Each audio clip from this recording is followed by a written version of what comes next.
The emergency broadcast pierced through the morning silence of Millbrook like a knife through silk, sending Dr. Thessalian Corver's coffee mug crashing to the floor of her research lab. Her hands trembled as she reached for the radio's volume dial, straining to hear the crackling transmission over the growing chaos outside her window. The voice of Emergency Coordinator Baxley Thornwick echoed through the speakers, his usually composed tone fractured with barely contained panic as he described scenes that defied rational explanation: people attacking others with their teeth, the recently deceased rising from morgues and hospitals, and a spreading contagion that seemed to mock every principle of modern medicine. Thessalian's expertise in infectious diseases had prepared her for many scenarios, but nothing could have readied her for the sight that greeted her as she peered through the reinforced glass of her third-floor laboratory. Below, in the usually serene parking lot of the Millbrook Medical Research Center, her colleague Dr. Emery's Brightwater was stumbling across the asphalt with an unnatural, lurching gait. Blood stained the front of his white coat, and his eyes, those kind eyes that had comforted countless patients, now held nothing but a vacant, predatory hunger. When he looked up at her window, Thessalian felt her breath catch in her throat. The man she had known for over a decade was gone, replaced by something that wore his face like a grotesque mask. The transformation had begun 3 days earlier with what appeared to be isolated incidents across the state. Emergency rooms reported patients arriving with bizarre bite wounds, their attackers described as exhibiting symptoms resembling rabies but progressing at an impossible rate. Thessalian had been among the first to notice the pattern when victims began arriving at nearby facilities with identical presentations: high fever, aggression, and a disturbing loss of higher cognitive function within hours of exposure. What made her blood run cold was the consistency of the progression: 12 hours from bite to death and then something far worse than death. As sirens wailed in the distance and the sounds of screaming began to filter through the building's ventilation system, Thessalian forced herself to focus on the data streaming across her computer screen. The preliminary blood work from the earliest victims showed cellular mutations that should have been impossible, a pathogen that seemed to rewrite the very foundations of human biology, shutting down pain receptors while heightening aggression and motor function. The deceased victims exhibited no brain activity in areas associated with personality, memory, or reasoning, yet their motor cortex remained hyperactive, driving them forward with single-minded purpose. Her secure phone buzzed with an incoming call from the Centers for Disease Control, and she recognized the voice of Dr. Cassius Wolfram, her former mentor and current head of the emergency response team. His words came rapid-fire through the connection, painting a picture of coordinated outbreaks in major population centers across the country. Chicago, Los Angeles, Miami, all reporting similar phenomena, all struggling to contain what was rapidly becoming clear was not just an outbreak, but an extinction-level event. The military had been mobilized, but early reports suggested that conventional tactics were proving ineffective against adversaries that felt no pain and required complete destruction of the brain to neutralize. The building's security system crackled to life, and the voice of Head of Security, Captain Marlowe Ironbridge, filled the corridors with urgent instructions for all personnel to evacuate to designated safe zones. But as Thessalian gathered her research data and emergency supplies, she could hear the unmistakable sounds of the building's defenses being breached. Glass shattered somewhere below, followed by the distinctive moans that had become the soundtrack of humanity's worst nightmare.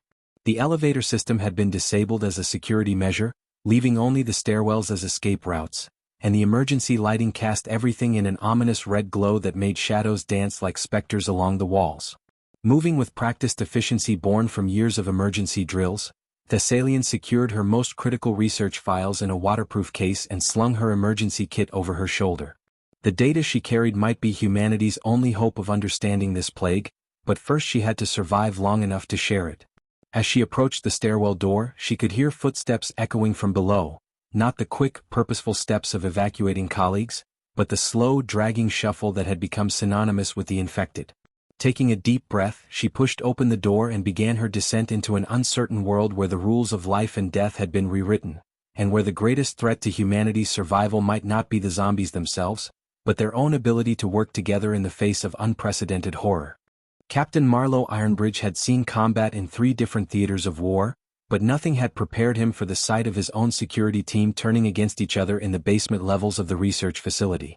Through the flickering surveillance monitors in his command center, he watched as Officer Quintessa Blackthorne, a veteran he had personally trained and trusted with his life, tore into the throat of her partner with savage intensity. The transformation from respected colleague to mindless predator had taken less than 4 minutes from the initial bite, a timeline that rendered all conventional containment protocols useless. The secure bunker that served as the building's nerve center had become a prison as much as a sanctuary.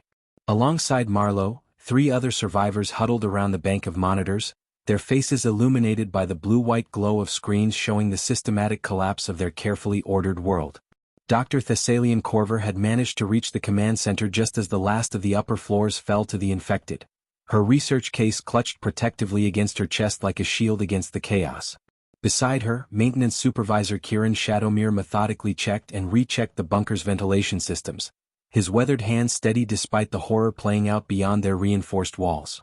The 4th survivor, Dr. Evander Stormcrest from the psychiatric wing, sat in stunned silence as he processed the implications of what they were witnessing. His area of expertise had always been the human mind, the delicate architecture of consciousness and emotion that separated humanity from the animal kingdom. But the creatures stalking the corridors above them retained only the most primal aspects of human behavior, stripped of everything that made them recognizably human except their physical form. The scientific part of his mind found the transformation fascinating in its thoroughness, while the human part of him recoiled at the implications for their species' survival. Through the communication system, they maintained sporadic contact with other survivor groups across the region. The news was universally grim: military checkpoints overrun, civilian evacuation centers compromised, and government communications becoming increasingly fragmented as key personnel either fled their posts or fell victim to the spreading infection. The zombie plague spread through population centers like wildfire, turning humanity's greatest strength, their tendency to gather in large communities, into their greatest vulnerability. Each infected individual became a vector for further transmission, and the exponential growth curve suggested that major cities had perhaps days before complete collapse. Dr. Thessalian worked feverishly at the bunker's computer terminal, analyzing the blood samples she had managed to collect before the evacuation. The pathogen defied classification. It exhibited characteristics of both viral and parasitic organisms, yet possessed an adaptability that suggested either artificial enhancement or evolutionary pressures unlike anything in the natural world. Most disturbing was its apparent ability to preserve motor function while completely destroying higher brain activity, creating the perfect biological weapon that retained physical capability while eliminating everything that made victims human. The infection seemed almost intelligently designed to spread rapidly through human populations while maintaining the infected as mobile transmission vectors. As night fell, the building settled into an eerie quiet broken only by the occasional moan or shuffle from the infected wandering the corridors above. The security cameras revealed dozens of former colleagues and patients moving aimlessly through familiar spaces, their behavior following no discernible pattern except an immediate and violent response to any signs of life. Captain Marlowe had been forced to seal several ventilation shafts after infected individuals began attempting to crawl through them, drawn by the sound of voices or the scent of living humans. The bunker's air recycling system would keep them alive for perhaps a week, but their food supplies were limited to emergency rations designed for a 3-day shelter scenario. The psychological toll of their situation began manifesting in different ways among the survivors. Dr. Stormcrest found himself cataloging the behavioral patterns of the infected with clinical detachment, using scientific observation as a shield against the emotional reality of their predicament. Kieran Shadowmere channeled his anxiety into obsessive maintenance of their life support systems, checking and rechecking every connection and backup system until his hands were raw from the work.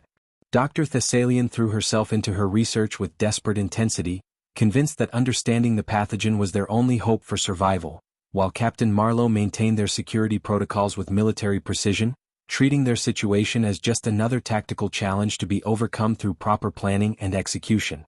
But as the hours passed and their radio communications with the outside world grew increasingly sporadic and desperate, the question that haunted all of them was not whether they could survive in their underground sanctuary, but whether there would still be a world worth emerging into when their supplies finally ran out. The zombie apocalypse was not just a threat to individual survival, it was an existential challenge to the very concept of human civilization, and the few fragmented voices still broadcasting painted a picture of society's infrastructure crumbling as rapidly as its population succumbed to the plague. The third day of their underground exile brought the first real test of their unity when Dr. Evander Stormcrest discovered bite marks on his forearm that he had been concealing beneath his lab coat sleeves. The wound was already showing signs of the characteristic inflammation that preceded the transformation, and the revelation sent shockwaves through their small group that threatened to tear apart the fragile cooperation they had built. Captain Marlowe's hand moved instinctively to his sidearm while Dr. Thessalian backed away from her colleague, her scientific mind calculating infection timelines even as her human heart ached for the gentle psychiatrist who had helped so many patients over the years. The discovery forced them to confront the brutal mathematics of survival in their new reality. Dr. Stormcrest pleaded for the chance to document his transformation for scientific purposes, arguing that understanding the progression might provide crucial insights for developing a cure or treatment. His clinical detachment was heartbreaking to witness. Even facing his own death and transformation, he approached the situation with the same methodical analysis he had once applied to treating patients. Dr. Thessalian found herself torn between the potential value of his observations and the very real danger he posed to their group's survival, while Kiran Shadowmere quietly began reinforcing the bunker's internal barriers. The ethical dilemma became more complex when Dr. Stormcrest revealed that he had been bitten while trying to help a colleague escape from the psychiatric wing, a nurse named Felicity Ravenclaw who had been trapped when the infected breached the secure doors. His sacrifice had allowed her to reach temporary safety, though they had lost contact with her group hours earlier when their radio went silent. The knowledge that his infection was the result of heroism rather than carelessness made the decision of how to handle his condition even more agonizing for the surviving team members, each of whom had to weigh their personal relationships against the cold calculus of group survival. As Dr. Stormcrest's condition deteriorated, his scientific observations provided chilling insights into the transformation process. He described the gradual loss of emotional connection to memories and relationships, as if his personality was being systematically dismantled from within. The physical changes were equally disturbing: increased body temperature, heightened aggression, and a growing obsession with the scent and sound of living humans that he could feel but not control. Most terrifying was his description of watching his own cognitive functions shut down piece by piece, like lights going out in a house before it was abandoned to darkness. The bunker's communication system crackled to life with a transmission from a military unit attempting to establish a safe zone at the nearby Millbrook Airport. Colonel Xerxes Brightforge's voice cut through the static with news that both terrified and inspired hope. The infection had spread beyond their region, but pockets of organized resistance were forming across the country. Military forces were adapting their tactics to deal with the unique challenges posed by the zombie threat, and scientists at secure facilities were working around the clock to understand the pathogen's nature and develop countermeasures. However, the colonel's transmission also carried a warning that sent chills through their group. Infected individuals were showing signs of rudimentary pack behavior, coordinating their attacks and exhibiting a collective intelligence that suggested the plague might be more than just a random biological disaster.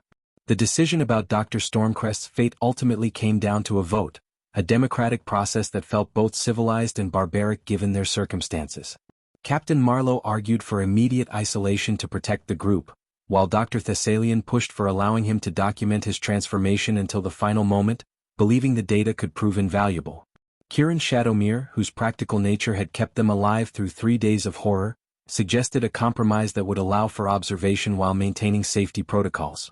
In the end, they constructed a secure observation chamber using the bunker's maintenance airlock, allowing Dr. Stormcrest to continue his research while protecting the rest of the group from the inevitable outcome. As the night wore on and Dr. Stormcrest's condition worsened, the remaining survivors were forced to confront the reality that their colleague, their friend, was gradually disappearing before their eyes.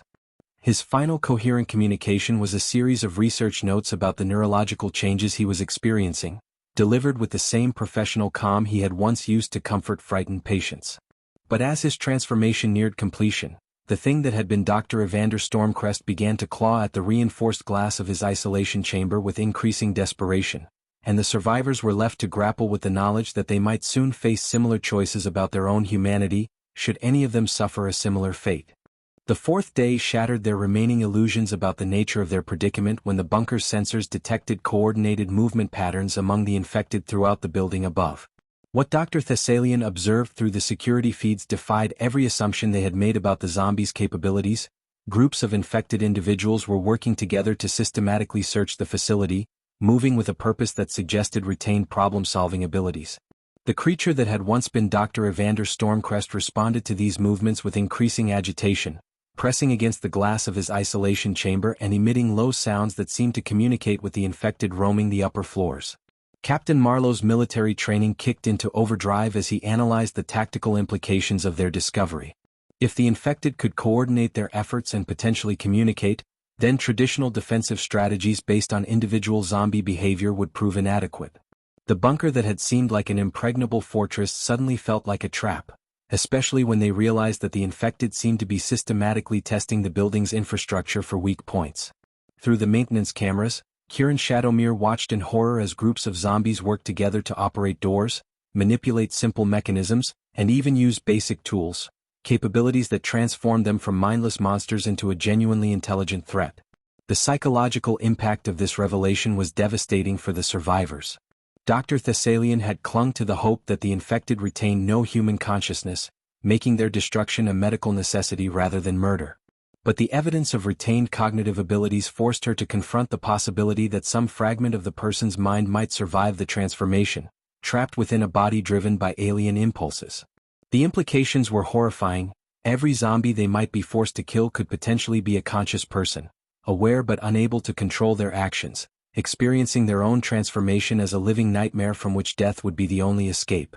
Their discovery coincided with increasingly desperate radio transmissions from other survivor groups. The emergency broadcast network painted a picture of society's complete collapse. Government continuity protocols had failed when key officials either fled their posts or succumbed to infection. Military units were fragmenting as soldiers faced the impossible choice between following orders and protecting their own families, and civilian infrastructure was grinding to a halt as essential personnel abandoned their posts. The few remaining broadcast stations reported mass migrations of infected moving between population centers, suggesting a level of organization that challenged every assumption about the plague's nature. Dr. Thessalian's research had progressed to the point where she began to understand the pathogen's true horror. The organism didn't simply kill its host and reanimate the corpse. It selectively destroyed specific neural pathways while preserving and enhancing others, creating beings that retained human physical capabilities and basic problem-solving skills while eliminating empathy, self-awareness, and higher reasoning. The result was creatures that combined human intelligence with predatory instincts, making them far more dangerous than traditional zombie mythology had ever imagined. Most disturbing was her discovery that the pathogen showed signs of rapid evolution, adapting to overcome obstacles and potentially developing new capabilities with each generation of infection.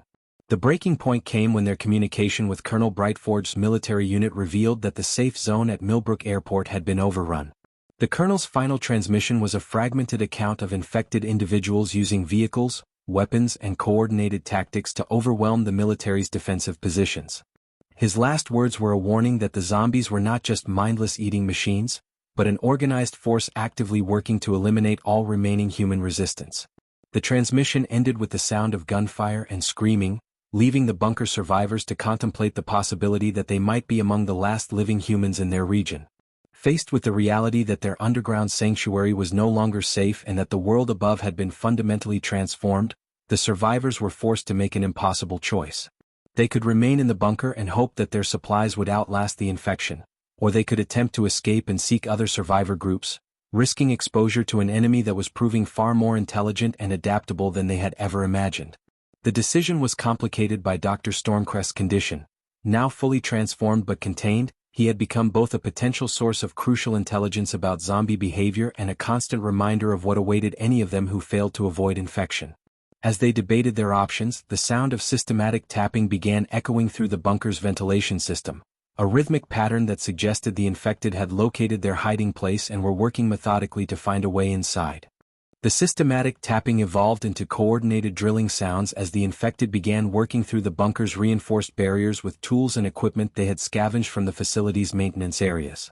Captain Marlowe's worst fears were confirmed when the security cameras revealed zombies operating power tools with frightening competence, their movements directed by what appeared to be tactical intelligence rather than mindless hunger. Dr. Thessalian realized with growing horror that the pathogen had not destroyed human intelligence but had redirected it entirely toward the goal of spreading the infection, creating adversaries that combined human knowledge with utterly alien motivations. The time for difficult decisions had arrived. Kieran Shadowmere worked frantically to reroute power from non-essential systems to strengthen their remaining defenses, while Dr. Thessalian gathered her research data and prepared emergency protocols for data transmission to any surviving research facilities. The information she had compiled about the pathogen's behavior and capabilities might be humanity's only hope for developing effective countermeasures. assuming there were still scientific communities capable of acting on her findings. Captain Marlowe established defensive positions throughout the bunker, though he harbored no illusions about their ability to hold their position indefinitely against an enemy that seemed to learn and adapt with each assault. The thing that had been Dr. Stormcrest had become increasingly agitated as the sounds of excavation grew closer, emitting complex vocalizations that seemed to correspond with the infected outside. Dr. Thessalian made the disturbing discovery that these sounds followed recognizable linguistic patterns. The transformed psychiatrist was communicating with the other zombies, providing them with information about the bunker's layout and defenses. The revelation that infected individuals could share knowledge and coordinate complex operations transformed their situation from a siege into a systematic dismantling of their last refuge by an enemy that understood both their capabilities and their limitations. Their radio equipment crackled with intermittent transmissions from scattered survivor groups, painting a picture of isolated pockets of humanity clinging to life in a world that had been fundamentally transformed in less than a week. A group barricaded in a hospital reported being systematically starved out by infected individuals who had learned to cut power and water supplies, while survivors in a shopping mall described zombies using vehicles to ram through their defenses. Most chilling were reports of infected individuals setting traps for survivors, demonstrating not just intelligence but strategic thinking that suggested the plague had created something entirely new, a species that combined human knowledge with a completely alien purpose. The breakthrough came suddenly and decisively. The reinforced blast door that protected their main access corridor buckled under coordinated assault from multiple directions, and the survivors found themselves face to face with former colleagues whose familiar faces now wore expressions of predatory intelligence. Dr. Emery's Brightwater led the assault, his medical knowledge apparently intact as he directed other infected individuals to target specific systems within the bunker. The sight of her former research partner systematically dismantling their life support systems while maintaining his professional competence was more terrifying than any mindless monster could have been. In the chaos of the final assault, Dr. Thessalian made the desperate decision to release Dr. Stormcrest from his isolation chamber, hoping that his retained knowledge might provide some advantage in their escape attempt. The gamble proved partially successful. The transformed psychiatrist's communication with the other infected created enough confusion for the survivors to reach the emergency escape tunnel that Kieran had been secretly preparing as their last resort. But as they fled through the narrow passage, Dr. Thessalian was forced to accept that her former colleague was not helping them escape but rather herding them toward a predetermined destination chosen by the collective intelligence that now controlled all infected individuals. The escape tunnel emerged in the facility's parking garage, where Captain Marlowe's military vehicle had been modified by Kieran into an improvised armored transport. As they loaded their essential supplies and research data, the survivors could hear the coordinated movement of infected throughout the building above, and they realized that their escape had been allowed rather than achieved. The zombies were learning from every encounter with human survivors, studying their tactics and capabilities in preparation for more effective elimination of the remaining population. As they drove away from the compromised facility into an uncertain dawn, each survivor understood that they were not just fleeing from immediate danger but carrying the weight of possibly being among the last repositories of human knowledge and culture in a world that had been claimed by an intelligence both familiar and utterly alien. 6 months later, Dr. Thessalian Corver stood atop the reinforced walls of New Haven, the largest surviving human settlement in what had once been called the American Midwest. The community of nearly 800 souls represented one of humanity's most successful adaptations to their transformed world, but the cost of survival had been measured in compromises that would have been unthinkable in the time before the plague. Below her, children who had never known a world without zombies played games that incorporated tactical awareness and infection protocols, their laughter a bittersweet reminder of both resilience and loss.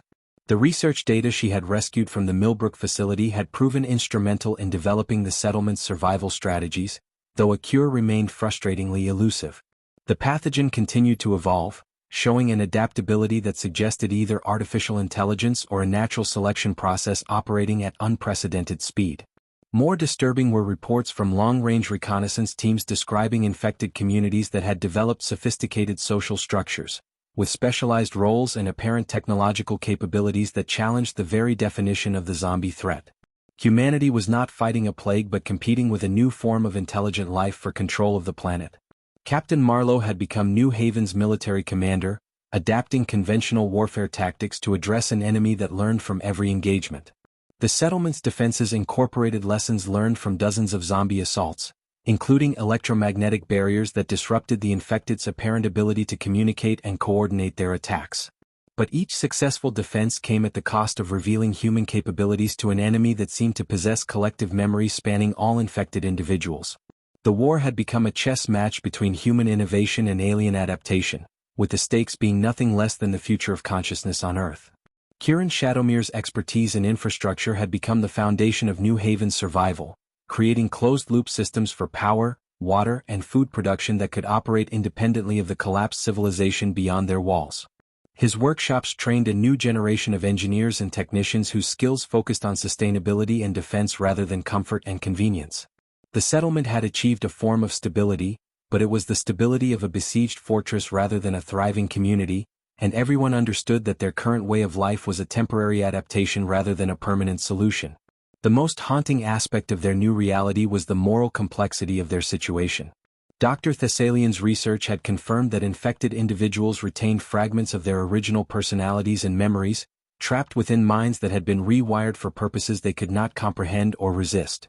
Every zombie they killed in defense of their community had once been someone's family member, friend, or colleague, and the psychological toll of necessary violence weighed heavily on even the most hardened survivors.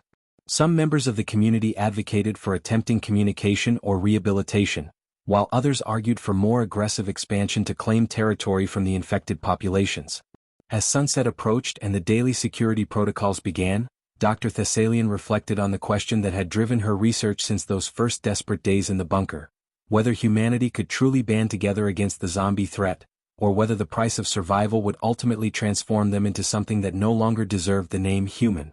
The settlements had developed strict hierarchies, resource allocation systems that prioritized survival over individual rights, and social structures that emphasized collective security over personal freedom.